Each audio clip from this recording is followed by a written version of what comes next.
15 Strange and Forbidden Things in South Sudan. Number 15. The unhappiest people on Earth. According to the United Nations Sustainable Development Solutions Network, South Sudan, and the world's youngest country, ranks last in the Global Happiness Index, 156th out of 156 nations. Yes, you heard that right. The 6 key factors that measure happiness, income, life expectancy, freedom, social trust, and more, all hit the lowest levels on the planet. More than 5 million people have been severely affected by war, and nearly half of the population suffers from chronic hunger. In a land known as the home of the White Nile, thousands of families drink muddy river water because it's their only option. Imagine that, a nation rich in oil and fertile soil, yet its people are starving amid false prosperity. Every year, floods and armed conflicts destroy thousands of homes, while relief shipments are often blocked, stolen, or lost in the mud. In the capital city of Juba, the only place with a power grid, darkness still dominates. Tap water doesn't exist. The internet is a luxury, and people still trade gasoline for rice or cattle for medicine. A simple meal can cost twice the average daily income, while school children sit on the ground and write with their fingers in the dirt. There are fewer than 200 doctors serving a nation of 11 million people, meaning that if you fall seriously ill in South Sudan, your chances of survival are almost zero.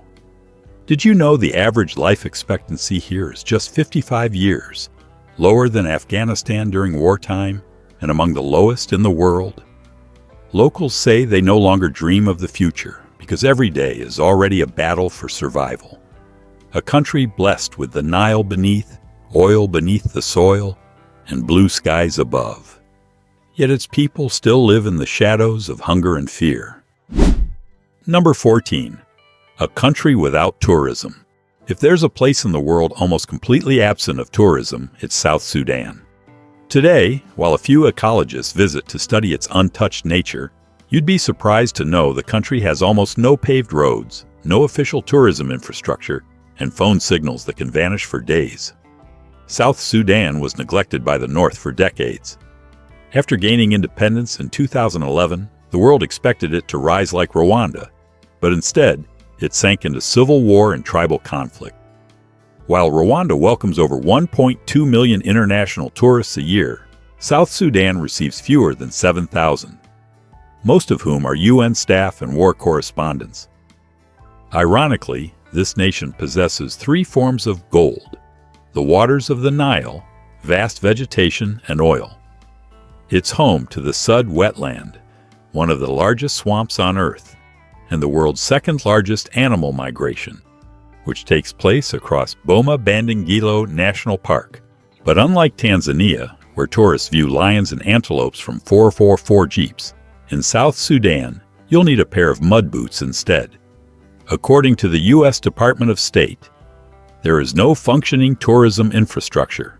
Travelers visit at their own risk. In 2013, tourism contributed only 1.8% to GDP, still 10 times lower than Africa's average. 5-star hotels? None. International ATMs? Almost none. Emergency health care for tourists? Non-existent. The World Bank's International Finance Corporation tried to invest in hotel construction in Juba in 2023.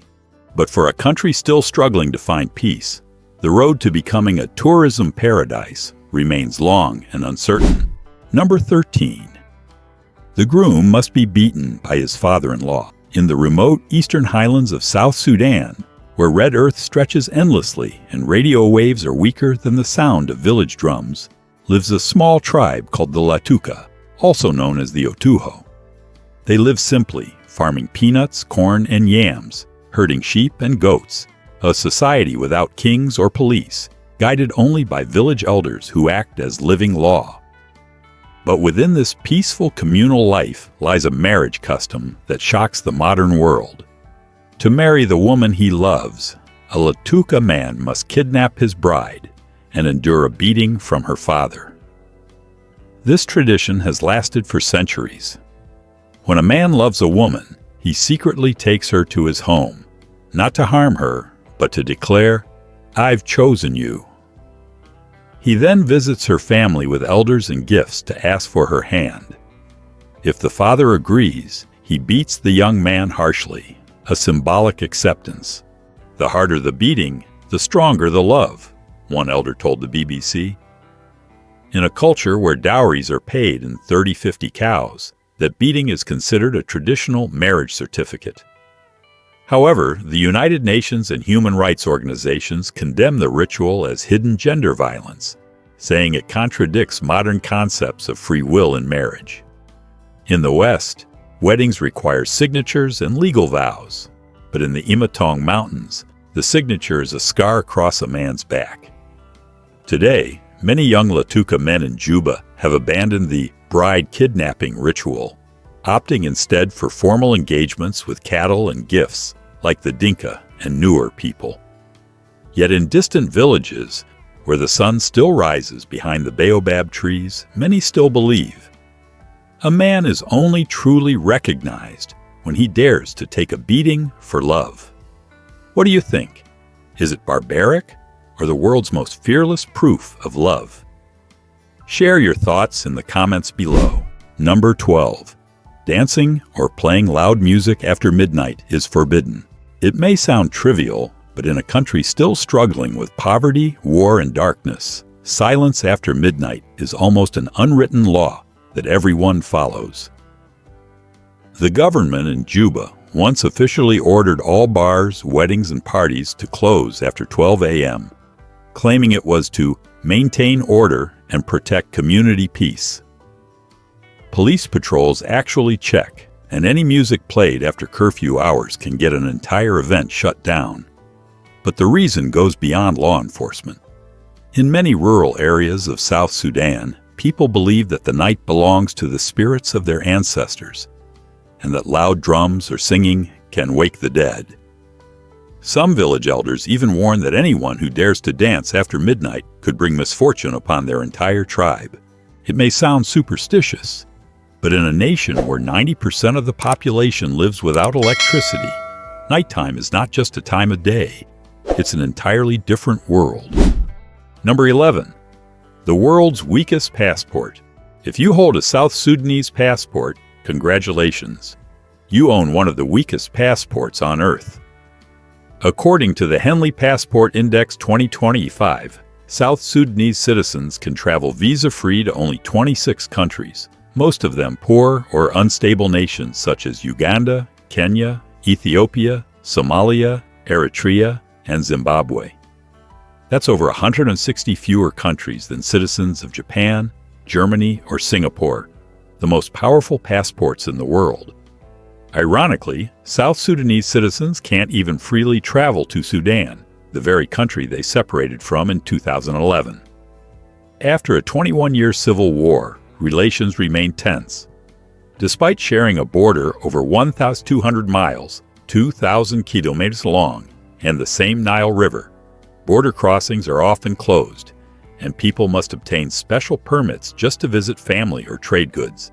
For security reasons, many Western nations either deny tourist visas or outright ban entry to South Sudanese citizens, unless they present a formal invitation or humanitarian sponsorship. In 2023, only about 4,000 South Sudanese were granted visas to Europe, out of a population exceeding 12 million. On the other hand, the few countries maintaining close ties with South Sudan are mainly China, Egypt, Kenya, Uganda, and Ethiopia, due to economic cooperation or joint oil projects. China is the largest investor in South Sudan's oil industry, controlling over 40% of its exports. However, this partnership has also left the world's youngest nation heavily dependent on Beijing, while remaining diplomatically isolated from the West. Number 10. Women cannot divorce their husbands. Here's something you might not know. In South Sudan, marriage isn't just about love, it's a transaction. Among most tribes, such as the Dinka, Nuer, or Murle, a groom must pay between 30 and 300 cows for a bride, depending on her beauty and family status. In some exceptional cases, The price can reach 500 cows, equivalent to more than $100,000 in cash. But the number itself isn't what matters, it's the meaning behind it. Once the dowry is paid, the woman officially belongs to her husband's family. A report titled, "Bring Enough Cows to Marry" by the Peace Representative Organization stated, "The payment of dowry gives the man full control over every aspect of a woman's life. If a wife wants a divorce, her family must return all, or at least part, of the cows they received, something nearly impossible in a country where 90% of people live below the poverty line, and a single cow can feed a family for months. The result is devastating. Many women trapped in unhappy or abusive marriages simply cannot leave." An editorial on Neamil.com once wrote, "A woman who seeks divorce is a woman unworthy of honor." In rural areas, that belief carries the weight of a curse. For many women, silence becomes survival, because speaking up means losing everything: their husband, their dignity, and their home. Number 9. Forbidden to say the names of the dead. In South Sudan, death is not seen as an ending, but a transition, a passage into another world where the soul continues to watch over the living. For this reason, in many indigenous communities, especially among the Dinka, Nuer, and Shilluk, speaking the real name of someone who has died is considered strictly forbidden. People believe that the spirit of the deceased can still hear their name, feel disturbed, and may return to bring bad luck or illness to the family. Instead of mentioning names, people use poetic or symbolic phrases like "the one across the river," "the one who has gone far," or "the one sleeping in the earth." To them, across the river isn't just a metaphor. It marks the boundary between the world of the living and the spirits. In Dinka belief, when a person dies, their soul crosses a great river to the other side. So speaking their name aloud is like calling their spirit back. If they must refer to someone who has passed away, people usually use titles or relationships. My father, my old friend, that young man. Tombstones rarely bear names. Instead, they are marked with symbols such as a bull's head, a bracelet, or a tool once used by the deceased. Though it might sound superstitious to outsiders, this custom reflects deep respect for the dead and the belief that names hold spiritual power. Similar traditions also exist in Papua New Guinea, Madagascar, and among some Australian Aboriginal communities, where a name is seen as a sacred link between the world of the living and the afterlife. Number 8. No clear traffic laws. In South Sudan's capital, Juba, you may see traffic lights, but don't assume they work the way you expect.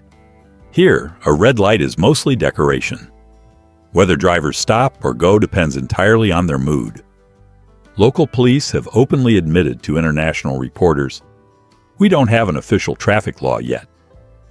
Yes, you heard that right. A nation of more than 11 million people with no unified traffic code. The result? The streets of Juba often look like scenes from a choreographed chaos. Cars, trucks, motorcycles, ox carts, and pedestrians all compete for the same narrow lanes. Accidents happen almost daily, but instead of filing reports or calling insurance, locals simply argue it out on the spot. And usually the loudest or the most crowded side wins. For comparison, in Singapore, running a red light can cost you nearly $1,000. In Germany, switching lanes illegally can cost you your license points. But in South Sudan, no one even knows what illegal lane change means. The country only installed its first traffic lights in 2019, funded by China, and most of them still don't work. Number 7. The mud and ash hairstyles of the Mundari tribe.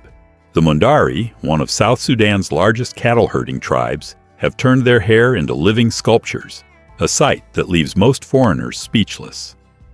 Mundari men mix red clay and ash made from burned cow dung, shaping the blend into elaborate designs. Hair that stands like spears or spirals around the head, like bull horns. Each style reflects age, status, and bravery. The taller and sharper the hairstyle, the younger and prouder the man. Older warriors often wear round, neat shapes, symbolizing calm and wisdom after years of battle. But it's not just fashion, it's a language. Among the Mundari, hairstyles express emotion and intent. A man can style his hair to show affection, challenge a rival, or declare that he's ready to marry. Anthropologists call it hairstyle as identity, a visual code of who you are, much like how the Maasai of Kenya use beads or the Himba of Namibia coat their hair with red earth. International photographers like Trevor Cole and Eric Laforgue have described the scene of Mundari men grooming themselves among their cattle as the largest open-air sculpture studio in Africa.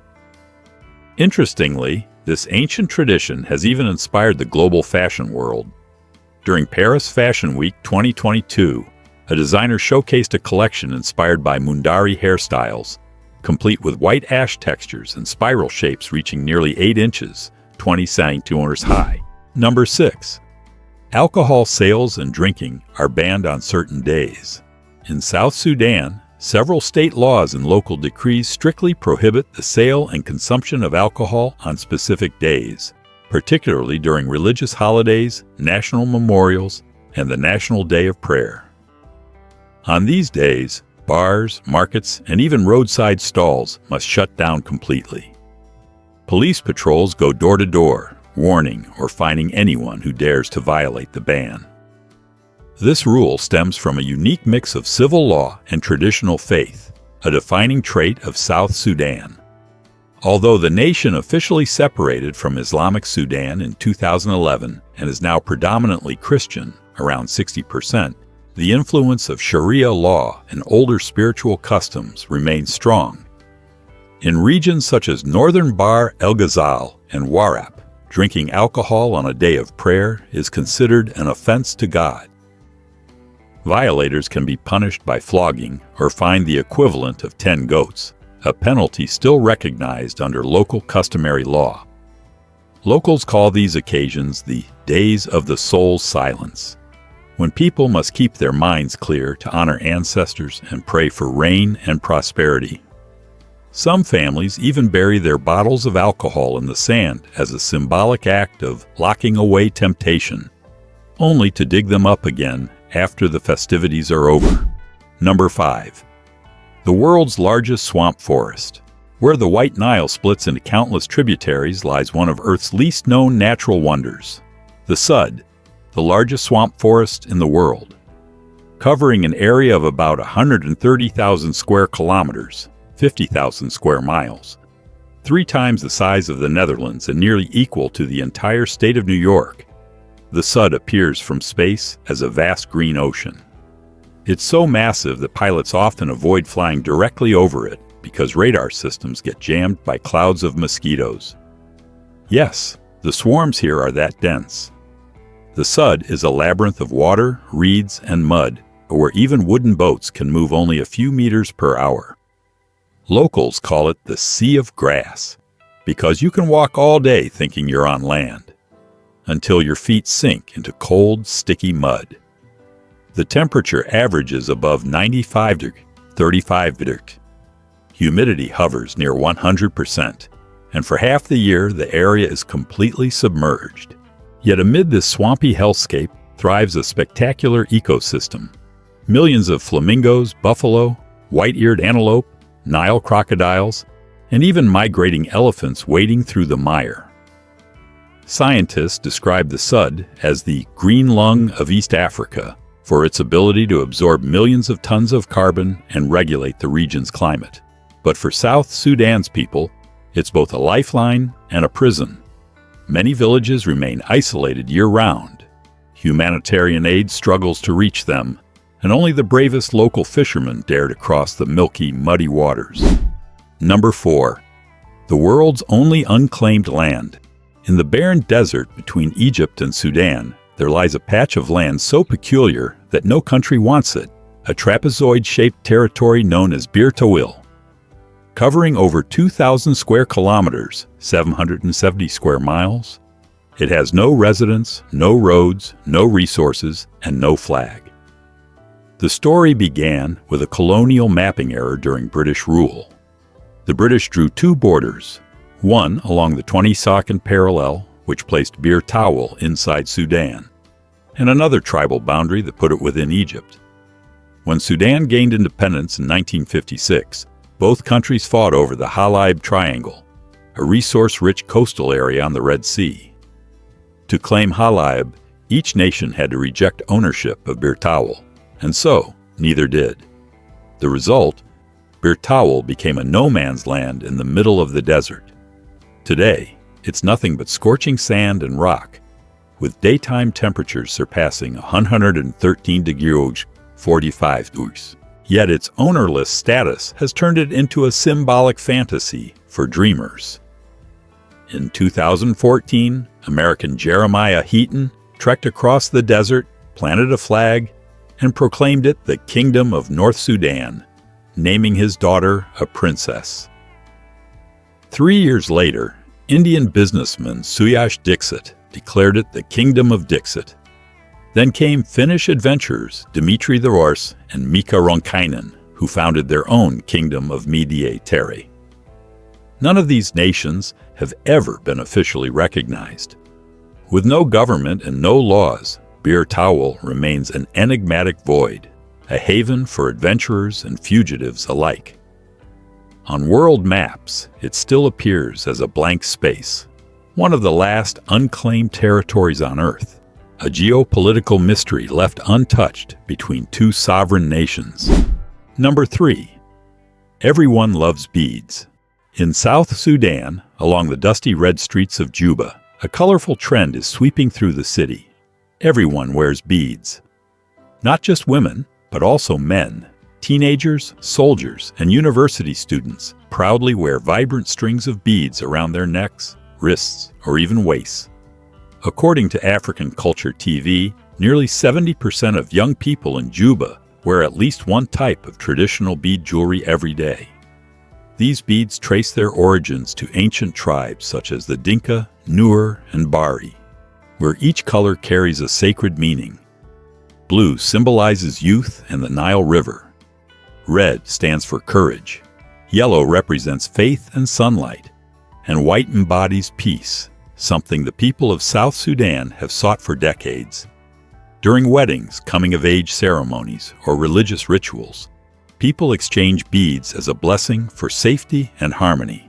What's fascinating is that, after more than 50 years of war and economic hardship, these tiny beads have become a symbol of unity and cultural revival, helping reconnect a nation torn apart by conflict.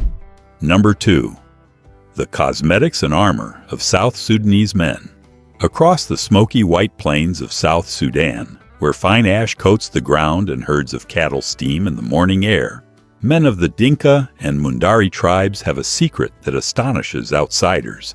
They cover their bodies with ash made from burned cow dung.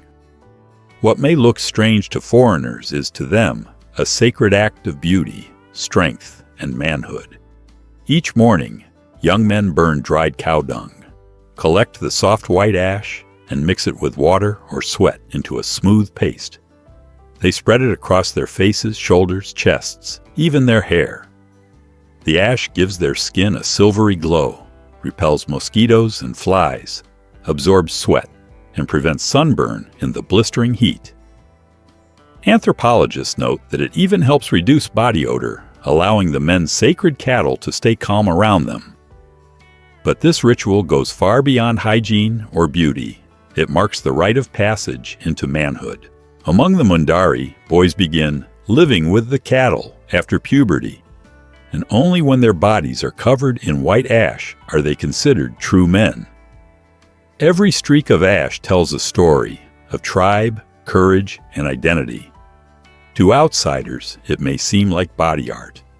To them, it's both armor and prayer, a symbol that unites man, animal, and spirit in one breath of life. Number 1. The tooth extraction rite of passage. In South Sudan, where tribal rituals still define a person's identity from birth to death, one ancient custom continues to shock outsiders: the removal of lower front teeth as a sign of adulthood. This ritual is practiced among the Nuer, Dinka, and Shilluk peoples. When a young person comes of age, they are seated on a clay stool in the center of the village, surrounded by drums and chants. A skilled elder, often a hunter or healer, uses a simple tool to pull out 6 lower front teeth one by one. There is no anesthesia, no gloves, and no hesitation. If the initiate cries or flinches, it's seen as weakness, a mark of shame that may follow them for life. Historians believe this practice began for practical reasons. In ancient times, tetanus caused jaw stiffness, and removing the lower teeth allowed the sick to eat or drink medicine. Over centuries, however, it transformed into a sacred rite, symbolizing honor, endurance, and belonging. Among the Nuer, a person without the distinctive gap is seen as not yet a true adult. Today, under the influence of modern education and healthcare, the tradition is fading in cities like Juba and Malakal. But in remote villages, the ceremony still endures, a living link between the youth and their ancestors, between pain and pride. And that concludes our journey through the 15 strange and forbidden things in South Sudan. Which of these amazed you the most? Have you ever heard other stories about South Sudan? Share your thoughts in the comments. We'd love to hear from you. And tell us, which country should we explore next? Who knows? Your idea might inspire our next documentary. See you in the next episode.